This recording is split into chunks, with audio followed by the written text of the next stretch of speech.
sind gefährdet wie nie zuvor. Im Schnellverfahren soll Europa zu einer politischen Union ausgebaut werden.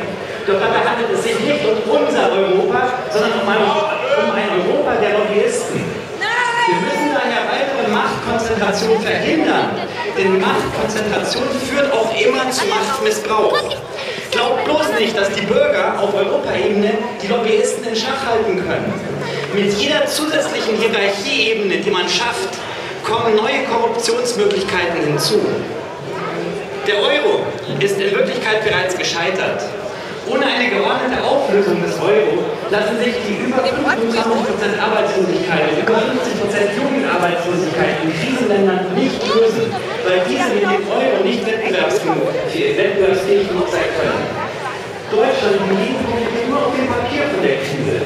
Über 600 Milliarden bei der Spareinlagen befinden sich gar nicht mehr bei der Bundesbank, sondern in den Krisenländern.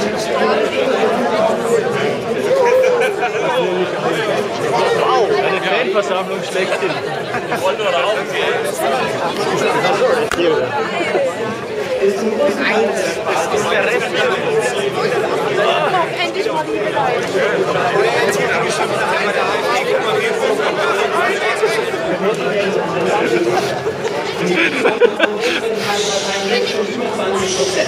Weiter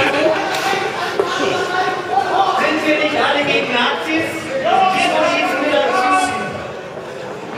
Wieso ließen wir dann zu, dass mit dem ASM ein rechtsfreier Raum in Europa geschaffen wurde, der für eine künftige Diktatur missbraucht werden kann?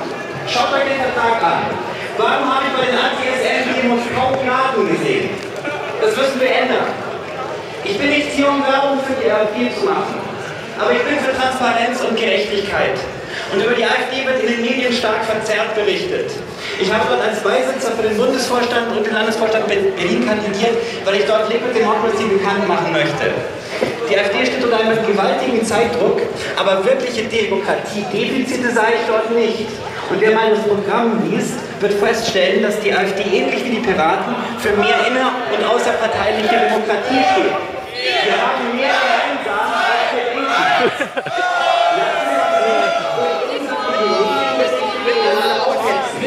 Die Piraten könnten von der Fachkompetenz der AfD profitieren, genauso wie umgekehrt. Ja, das ist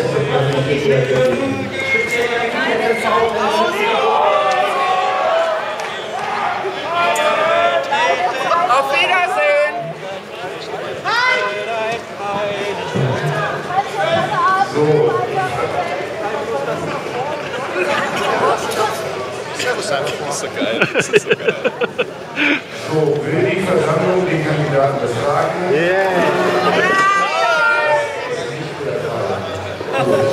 Darf ich die Versammlung bitte Zwischenrufe, Beleidigung von Kandidaten? Er ist fertig! Jeder Kandidat hat das Recht, sich hier und sein Programm vorzustellen. Und wenn ihr mit dem Programm dieses Kandidaten nicht einverstanden seid, wählt ihn nicht.